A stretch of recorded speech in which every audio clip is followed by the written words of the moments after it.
Subscribe करें YouTube channel exam tricky को और बेल आइकन को प्रेस करें जिससे कि लेटेस्ट वीडियोस की नोटिफिकेशन आपको समय से मिले। नमस्कार दोस्तों, बहुत बहुत स्वागत है आपका आपके अपने यूट्यूब चैनल एग्ज़ाम ट्रिकी में। दोस्तों, इस वीडियो में हम चर्चा करेंगे आरटीई एक्ट 2009 पर, जो कि सभी स्टूडेंट्स का कॉमन टॉपिक है और कॉमन के साथ साथ या काफ़ी सारी शिक्षक भर्ती परीक्षाओं में भी पूछा जाता है। तो देख लेते हैं किस किस के लिए इंपॉर्टेंट टॉपिक है। तो दोस्तों, चाहे वह हेयरिंग इम्पेयरमेंट का स्टूडेंट हो, चाहे वह DEd special education visual impairment का हो, चाहे वह इंटेलेक्चुअल डिसेबिलिटी यानी कि कह सकते हैं मेंटल रिटार्डेशन का हो, चाहे वह सीपी का स्टूडेंट हो, चाहे वह एएसडी का स्टूडेंट हो, तो सभी अभ्यर्थियों के लिए जो सेकेंड ईयर का इंपॉर्टेंट टॉपिक है, यह टॉपिक दोस्तों लिया गया है आपका जो कॉमन पेपर है, education in the emerging Indian society and school administration. तो दोस्तों, इसमें यह टॉपिक आपको यूनिट 4 में देखने को मिल जाएगा।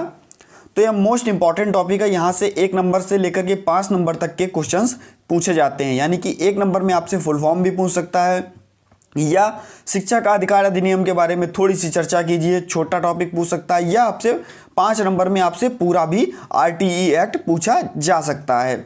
तो दोस्तों, ज़्यादा से ज़्यादा वीडियो को शेयर कर दीजिएगा और चलिए देख लेते हैं क्या है इसका पूरा नाम। शिक्षा का अधिकार अधिनियम 2009, निःशुल्क एवं अनिवार्य बाल शिक्षा का अधिकार अधिनियम 2009, कह सकते हैं इंग्लिश में the right of children to free and compulsory education act 2009, यानी कि निःशुल्क एवं अनिवार्य शिक्षा की बात की जा रही है। इस एक्ट 2009 में कब से लागू किया गया, कब इस पर राष्ट्रपति के हस्ताक्षर हुए और क्या क्या इसके दौरान जितने भी आपके अनुच्छेद हैं, जितनी भी धाराएं हैं, लगभग सभी पे चर्चा होगी। तो वीडियो को अंत तक देखिएगा और शेयर करना ना भूलिएगा। सभी अभ्यर्थियों को वीडियो को शेयर कर दीजिएगा जिससे उनका भी लाभ हो सके और हमको भी अच्छा लगे कि ज़्यादा से ज़्यादा अभ्यर्थियों के पास वीडियो पहुंची और उनको लाभ मिला। तो चलिए देखते हैं। संविधान संशोधन 86 की बात हो रही है जो हुआ था सन 2000 में, और अनुच्छेद 21A में शिक्षा का मूल अधिकार 6 से 14 वर्ष के प्रत्येक बालक को मुफ्त एवं अनिवार्य शिक्षा की जिसमें बात की गई थी। यानी कि जो संविधान संशोधन 86 किया गया उसमें मूल अधिकार एक जोड़ा गया और 6 से 14 वर्ष के 21A के अनुच्छेद में 6 से 14 वर्ष के प्रत्येक बालक को क्या कहा गया कि मुफ्त एवं अनिवार्य शिक्षा दी जाएगी। ये आपका मूल अधिकार जोड़ा गया। इसके अंतर्गत अगर आपको शिक्षा नहीं मिलती है तो आप कोर्ट भी जा सकते हैं। तो दोस्तों, नेक्स्ट आपका जो पॉइंट है उसके अनुसार 51A यानी कि मूल कर्तव्य 6 से किसमें जोड़ा गया, 51A में जोड़ा गया मूल कर्तव्य और 6 से 14 वर्ष के लिए शिक्षा जोड़ी गई। दोस्तों, इसके पहले मूल कर्तव्य कितने हुआ करते थे, तो इसके पहले आपके मूल कर्तव्य होते थे 10 और 11वां मूल कर्तव्य बढ़ाया गया। 11वां मूल कर्तव्य बढ़ाया गया और मूल कर्तव्य क्या 11वां बढ़ाया गया कि अनिवार्य शिक्षा जो आपकी 6 से 14 वर्ष के लिए प्रत्येक बालक है, इसके अनिवार्य शिक्षा की यहाँ पर बात की गई। और साथ ही साथ 135वां देश बना भारत ऐसा जिसने आरटीई एक्ट लागू किया, यानी कि फ्री एंड कंपल्सरी एजुकेशन को लागू किया। साथ ही साथ अनुच्छेद 45 की अगर बात की जाए, और अनुच्छेद 45 में क्या कहा गया कि जो नीति निर्देशक तत्व हैं उसमें 6 से 14 वर्ष तक के सभी बालकों के लिए निःशुल्क एवं अनिवार्य शिक्षा, यानी कि 3 जगह पर आपको देखने को मिलेगा। अनुच्छेद 21A में मूल शिक्षा मूल अधिकार 6 से 14 वर्ष के बच्चों के लिए जो कि संविधान संशोधन 86 के अंतर्गत किया गया। 51A में जो मूल कर्तव्य आपके 6 से 14 वर्ष के बालकों के लिए शिक्षा, और अनुच्छेद 45 जहां पर नीति निर्देशक तत्वों की बात की जाती है वहां पर 6 से 14 वर्ष के बच्चों के लिए निःशुल्क एवं अनिवार्य शिक्षा। अब देख लेते हैं कब से लागू किया गया, कब हस्ताक्षर हुए, किसने हस्ताक्षर किए और संपूर्ण देश में कब से लागू हुआ। तो दोस्तों, 20 जुलाई सन 2009 को राज्यसभा में और 4 अगस्त को लोकसभा में पारित हुआ। यानी कि जो यह एक्ट था उसको राज्यसभा में कब पारित किया गया, तो 20 जुलाई 2009 को दोस्तों राज्यसभा में पारित किया गया और 4 अगस्त 2009 को पारित किया गया आपको लोकसभा में। साथ ही साथ 26 अगस्त 2009 को क्या हुआ, राष्ट्रपति ने हस्ताक्षर किए। और यहाँ पर राष्ट्रपति उस टाइम पे कौन थी, तो कौन था, प्रतिभा देवी सिंह पाटिल जी ने हस्ताक्षर किए, जो कि किए 26 अगस्त 2009 को राष्ट्रपति प्रतिभा देवी सिंह पाटिल के द्वारा हस्ताक्षर किया गया आरटीई एक्ट 2009 पर। और संपूर्ण देश में यह लागू किया गया 1 अप्रैल 2010 से संपूर्ण देश में लागू किया गया।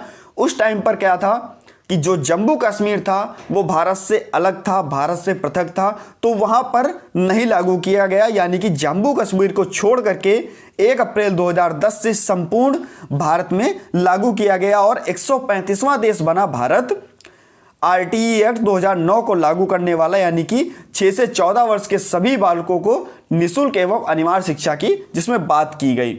अब देख लेते हैं इसमें कितनी धाराएं हैं, कितनी अनुसूचियां हैं और कितने अध्याय हैं। तो दोस्तों इस अधिनियम में 7 अध्याय हैं, 38 धाराएं हैं और 1 अनुसूची है। और उस अनुसूची में शिक्षक और छात्र का अनुपात क्या होना चाहिए, कितने किलोमीटर की दूरी पर आपके विद्यालय होने चाहिए, उच्च प्राथमिक विद्यालय और प्राथमिक विद्यालय की दूरी कितनी होनी चाहिए, प्रधानाध्यापक के लिए क्या कहा गया, घंटों की बात की गई कि प्रत्येक सप्ताह में कितने घंटे पढ़ाया जाएगा, प्रत्येक ईयर में कितने दिन पढ़ाई होगी, तो इन पर सब पर चर्चा हुई।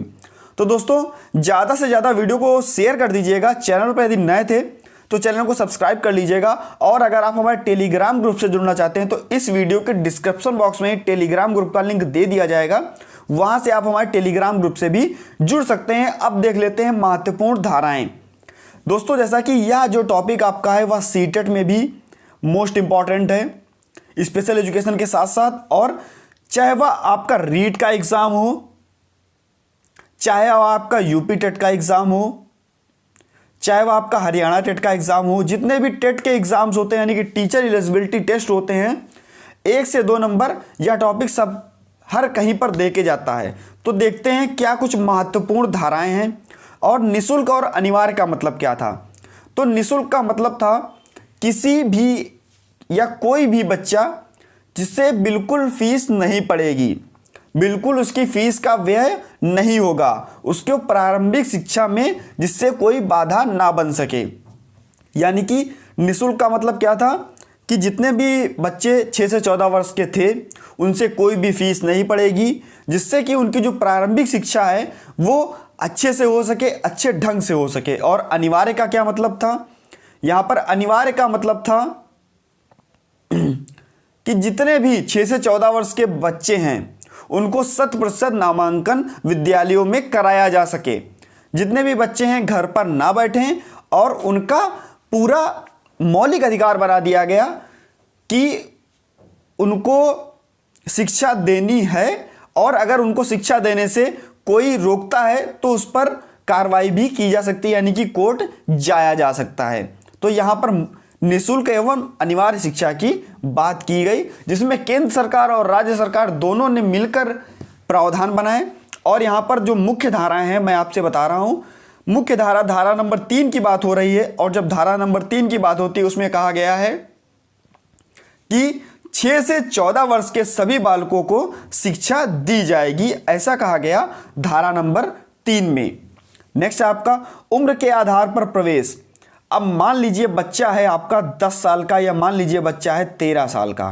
13 साल का बच्चा है तो उसको हम कक्षा 1 में नहीं पढ़ा सकते, यानी कि उसको उसके आयु के बच्चों के साथ, उसके स्तर के बच्चों के साथ ही पढ़ाया जाएगा, ना कि उसको उसके आयु के बच्चों के साथ नहीं पढ़ाया जाएगा।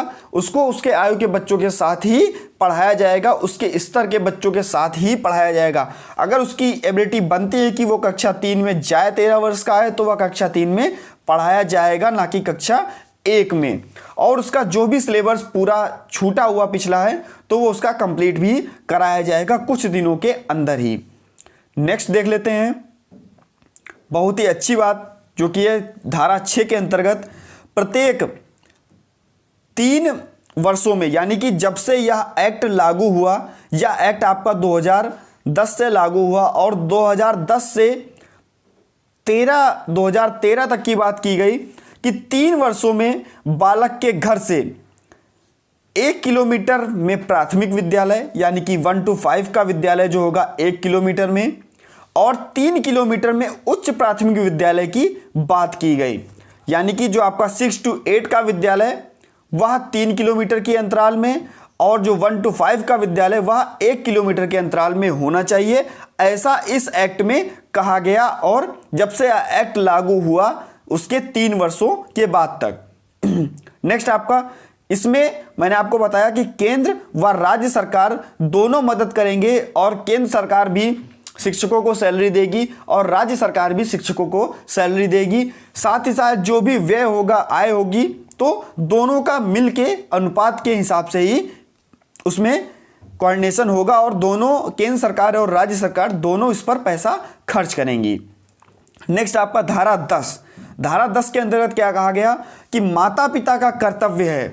धारा 10 के अंदर कहा गया माता पिता का कर्तव्य है कि 6 से 14 वर्ष के प्रत्येक बच्चे को विद्यालय भेजा जाए। यानी कि विद्यालय में शिक्षक का तो कर्तव्य है पढ़ाना, लेकिन माता पिता का भी कर्तव्य बनता है कि 6 से 14 वर्ष के सभी बालकों को विद्यालय भेजा जाए। नेक्स्ट आप देख लीजिए, अब देखिए बहुत ही इंपॉर्टेंट, निजी विद्यालयों में, निजी विद्यालय जो प्राइवेट स्कूल्स हैं, यहां पर क्या कहा गया, यहां पर 25% सीटें आरक्षित की गई एसटी वर्ग के लिए, एससी वर्ग के लिए और दिव्यांगों के लिए। यानी कि दिव्यांगों के लिए 25% सीट्स आरक्षित की गई निजी विद्यालयों में। नेक्स्ट देख लीजिए, कोई भी विद्यालय है अगर वह प्रवेश शुल्क लेता है तो 10 गुना जुर्माना भरेगा। यानी कि अगर वह 200 रुपये, या मान लीजिए अगर प्रवेश शुल्क के हिसाब से उसने 100 रुपये लिए तो 100 का 10 गुना 1000 रुपये जुर्माना भरना पड़ेगा एक बच्चे का विद्यालय को। तो और दूसरा आपका धारा बी है। धारा बी के अनुसार क्या कहा गया कि प्रवेश परीक्षा लेने पर, यानी कि बच्चे का एग्जाम लेने पर, 6 से 14 वर्ष के बच्चे का प्रवेश के लिए परीक्षा लेने पर 25,000, और अगर फिर से उसकी परीक्षा ली जाती है, अगर फिर से उस विद्यालय में परीक्षा ली जाती है तो कितना, 50,000 रुपये का जुर्माना भरना पड़ेगा। तो दोस्तों यहाँ तक तो आपने समझ लिया। अब धारा 14 की बात होगी कि अगर बच्चे के पास उसका आयु प्रमाण पत्र नहीं है, यानी कि उसका बर्थ सर्टिफिकेट नहीं है, तो भी विद्यालय में, चाहे वह सरकारी विद्यालय हो चाहे वह प्राइवेट विद्यालय हो, कोई भी मना नहीं कर सकता उसको प्रवेश लेने से, यानी कि उसको एडमिशन कराने से उस बच्चे को कोई भी मना नहीं कर सकता अगर बच्चे के पास आयु प्रमाण पत्र नहीं है तो। अब देखते हैं धारा 16। धारा 16 मोस्ट इंपॉर्टेंट कह सकते हैं कि बच्चे को ना अवरोध और ना निष्कासित। अवरोध और निष्कासन का मतलब क्या हुआ, बच्चे को ना फेल किया जाएगा किसी भी कक्षा में और ना ही स्कूल से निकाला जाएगा। तो अवरोधन और निष्कासन पर रोक लगाई गई धारा 16 के अंतर्गत। नेक्स्ट आपका मोस्ट इंपॉर्टेंट और बच्चों के लिए बहुत ही अच्छा धारा जो आपकी कही जा सकती है कि शारीरिक व मानसिक रोक। ना ही आप बच्चे को शारीरिक दंड दे सकते हैं और ना ही आप बच्चे को प्रताड़ित कर सकते हैं जिससे कि उसके मस्तिष्क पर, यानी कि मानसिक दंड उसको झेलना पड़े। यानी कि मानसिक प्रताड़ना भी बच्चे को नहीं दी जा सकती है, धारा 17 के अंतर्गत कहा गया। और इसमें जो मेन बात की गई वो बात की गई थी कि जो 6 से 14 वर्ष के सभी बच्चे हैं उनको क्या कराना, मुफ्त एवं अनिवार्य शिक्षा उपलब्ध कराई जाए। अब देखते हैं नेक्स्ट धारा 18 जो आपकी थी उसमें क्या कहा गया कि बिना मान्यता कोई भी विद्यालय बिना मान्यता के नहीं चलाया जाएगा। जितने भी विद्यालय थे यहाँ पर भी पढ़ाया गया, वहाँ पर भी पढ़ाया गया, मान्यता नहीं है फिर भी पढ़ा दिया गया, तो ऐसा नहीं है, बिना मान्यता कोई भी विद्यालय नहीं चलाया जाएगा। नेक्स्ट आपका, और अगर चलाता भी है तो उसको बंद कराने की जिम्मेदारी भी सरकार के पास है, रेट पड़ सकती है। नेक्स्ट आपका धारा 20, उसमें क्या कहा गया कि अनुसूची में जो भी अनुसूची बनाई गई उसमें अगर संशोधन होगा तो कौन संशोधन करेगा दोस्तों? केवल और केवल केंद्र सरकार ही संशोधन कर सकती है, ना कि राज्य सरकार। तो अगर संशोधन अनुसूची में किया जाता है तो वह केंद्र सरकार के द्वारा ही किया जाएगा। नेक्स्ट आपका, अब देखिए धारा 21, और धारा 21 में बात हो रही है विद्यालय प्रबंधन समिति की, यानी कि स्कूल मैनेजमेंट कमेटी की। और विद्यालय प्रबंधन समिति में 16 सदस्य होते हैं और इसका जो अध्यक्ष होता है वो कौन होता है? अभिभावक। एक नंबर में सीटेट में काफ़ी बार और टेट में काफ़ी बार पूछा गया सवाल है कि विद्यालय प्रबंधन समिति यानी कि स्कूल मैनेजमेंट कमेटी, इसका अध्यक्ष कौन होता है? तो वह होता है अभिभावक। इसमें कितने सदस्य होते हैं? तो इसके सदस्य होते हैं 16। नेक्स्ट देखते हैं, शिक्षक की योग्यताओं की बात की गई। धारा 23 में शिक्षक की योग्यताओं की बात की गई, यानी कि जो भी राज्य और जो केंद्र जो मानक निर्धारित करेंगे उनके मानकों के अनुसार ही शिक्षकों की भर्ती की जाएगी। यानी कि जो उनकी योग्यताएं हैं, योग्य शिक्षक ही भर्ती होंगे। जैसा कि अभी एक पुरानी भर्ती 69,000 शिक्षक भर्ती निपटी यूपी के अंतर्गत, और वहां पर योग्य शिक्षकों की बात की गई और 60-65 पर फैसला दिया गया। तो दोस्तों यहाँ पर योग्य शिक्षकों की बात की जाएगी, तो वो इसी के अंतर्गत कहा गया। दोस्तों ज़्यादा से ज़्यादा वीडियो को शेयर कर दीजिएगा अपने सभी मित्रों के पास, जिससे उनको लाभ मिल सके और हमें भी अच्छा लगे कि सभी अभ्यर्थियों के पास वीडियो पहुंची है। और अगर वीडियो अच्छी लगे तो लाइक करने में संकोच ना कीजिएगा, हमको अच्छा लगता है जब वीडियो लाइक होती है। तो दोस्तों देखते हैं शिक्षक के कर्तव्य। अब शिक्षक के कर्तव्यों की बात की गई धारा 24 के अंतर्गत। अब धारा 25 के अंतर्गत क्या कहा गया? शिक्षक छात्र अनुपात, कि शिक्षक छात्र अनुपात कितना होगा, प्राथमिक लेवल पर कितना होगा, उच्च प्राथमिक लेवल पर कितना अनुपात होगा। तो यह बात की गई धारा 25 के अंतर्गत। अभी इन पर मैं बात करूंगा, इस पर मैं बात करूंगा, डिटेल में आपसे बात करूंगा। धारा 27 में कहा गया कि चुनाव, जनगणना, आपदा राहत, इसके अलावा कोई भी ऐसा गैर शैक्षिक कार्य नहीं कराया जाएगा शिक्षकों से। यानी कि जब चुनाव होगा तो चुनाव में ड्यूटी लगेगी, जनगणना में ड्यूटी लगेगी, आपदा राहत में ड्यूटी लगेगी, लेकिन और कोई गैर शैक्षिक कार्य जो शिक्षकों के अनुकूल नहीं है शिक्षकों से नहीं कराया जाएगा। और बच्चों के अधिकारों की सुरक्षा की भी बात की गई धारा 31 में। अब अनुसूचियों पर बात हो रही है, आरटीई एक्ट की मुख्य अनुसूचियां। तो कह सकते हैं कि कक्षा 1 से 5 तक क्या कहा गया कि 30 बच्चों पर एक शिक्षक, यानी कि अगर क्लास में 30 बच्चे हैं तो उनका अनुपात 1 रहेगा, यानी कि 30 आपके अभ्यर्थी स्टूडेंट बालक और एक शिक्षक पढ़ाएगा इन 30 अभ्यर्थियों को। और अगर आपके 60 अभ्यर्थी होते हैं तो 2। इसी प्रकार से देखिएगा, बहुत सोचने वाली बात है, अगर ऐसे ही 30-30 बढ़ाते जाइए तो 150 अगर आपके यहाँ विद्यालय में बच्चे हैं, सरकारी विद्यालय में बच्चे हैं या प्राइवेट स्कूल में बच्चे हैं, तो उस पर 5 शिक्षक पढ़ाएंगे 150 तक।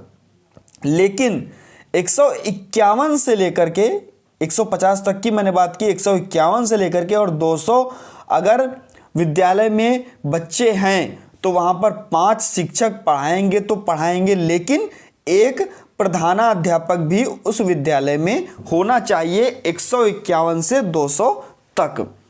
अब देखते हैं 6 से 8 की अगर हम बात करें तो 6 से 8 में जो भी बच्चे होंगे उनका अनुपात होगा, यानी कि 35 आपके होंगे दोस्तों छात्र होंगे आपके 35, और जो आपके छात्र हैं 35 और उसके बाद में जो आपके शिक्षक हैं, छात्र हुए आपके 35 और शिक्षक हुए आपका 1, यानी कि एक शिक्षक पढ़ाएगा कक्षा 6 से 8 में, यानी कि उच्च प्राथमिक लेवल पर कक्षा 6 से 8 में एक शिक्षक पढ़ाएगा 35 बच्चों को। इसी प्रकार से यहाँ पर भी जब 100 बच्चे हो जाएंगे, 100 बच्चों से अधिक बच्चे होंगे यानी कि 101 बच्चों से, तो यहाँ पर भी प्रधानाध्यापक की आवश्यकता पड़ेगी। तो इसी प्रकार से आगे देखते हैं न्यूनतम कार्य दिवस। यानी कि एक साल में कितने दिन विद्यालय खुलना चाहिए। तो जो प्राथमिक विद्यालय एक साल में वह 220 दिन, और जो उच्च प्राथमिक यानी कि प्राथमिक 1 to 5 की बात हो रही है, और जो 6 to 8 की अगर बात करें तो 220 दिन, यानी कि 220 दिन एक साल में विद्यालय खुलना चाहिए। और साथ ही साथ जो घंटे हैं, अगर मैं घंटों की बात की जाए तो शैक्षिक घंटे जो होने चाहिए वो होने चाहिए आपके प्राथमिक लेवल पर, यानी कि कितने घंटे पढ़ाई कराई जाएगी प्राथमिक लेवल पर, प्राथमिक स्तर पर कितने घंटे पढ़ाई कराई जाएगी, तो वह 800 घंटे प्राथमिक स्तर पर, और जो उच्च प्राथमिक स्तर है यानी कि 6 to 8 पर, यहाँ पर 1000 घंटे पढ़ाई कराई जाएगी। और सप्ताह में अगर एक वीक की बात की जाए तो सप्ताह में 45 घंटे की पढ़ाई कराई जाएगी, यानी कि 45 घंटे प्रत्येक शिक्षक को पढ़ाना है।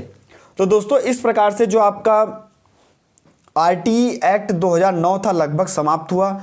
इसमें मुख्य मुख्य प्रावधान क्या क्या थे एक बार फिर से दोहरा लेते हैं। इसमें क्या कहा गया, 6 से 14 वर्ष के बच्चों को मुफ्त शिक्षा की बात की गई, यानी कि 6 से 14 वर्ष के जो शिक्षक हैं बच्चे हैं उनको मुफ्त शिक्षा की बात की गई। निजी स्कूलों में क्या कहा गया, जो 25% सीटें हैं वो आरक्षित की जाएंगी गरीब अभ्यर्थियों के लिए, और अगर इनसे फीस वसूली की जाती है तो 10% का जुर्माना भी लगेगा, और अगर इनसे प्रवेश परीक्षा ली जाती है तो भी जुर्माना लगेगा। तो इस प्रकार से कहा गया इस एक्ट के दौरान। और माता पिता को एक मूल अधिकार बना दिया गया कि बच्चों को पढ़ाना है 6 से 14 वर्ष के सभी बालकों को। और इसमें एक और चीज़ कही गई थी कि जो शिक्षक हैं वो ट्यूशन नहीं पढ़ा सकते, यानी कि प्राइवेट ट्यूशन्स शिक्षक नहीं पढ़ा सकते। जितने भी सरकारी शिक्षक हैं वो प्राइवेट ट्यूशन्स नहीं पढ़ा सकते। तो दोस्तों लगभग आपका जो आरटीई एक्ट था 2009 समाप्त हुआ, और इसमें जितने भी मुख्य धाराएं थी, जितने भी मेन पॉइंट्स थे, मैंने आपको बता दिए हैं। और ज़्यादा से ज़्यादा वीडियो को शेयर कर दीजिएगा सभी अभ्यर्थियों के पास। तो दोस्तों और नए टॉपिक के लिए हमारे साथ बने रहिए, और नई जो वीडियोस हैं, जो आपकी नई अपडेट्स आती रहती हैं स्पेशल एजुकेशन की, वो आपको चैनल पर प्रोवाइड होती हैं। तो ज़्यादा से ज़्यादा अभ्यर्थी चैनल को सब्सक्राइब कर लीजिए, क्योंकि अपडेट मैं आपको कभी भी दे सकता हूं। जैसे ही अपडेट आती है वैसे आपको हमारे चैनल पर प्रोवाइड कराई जाती है। और ज़्यादा से ज़्यादा वीडियो को शेयर करना ना भूलिएगा। दोस्तों मिलता हूं नेक्स्ट वीडियो में नई जानकारी के साथ। धन्यवाद।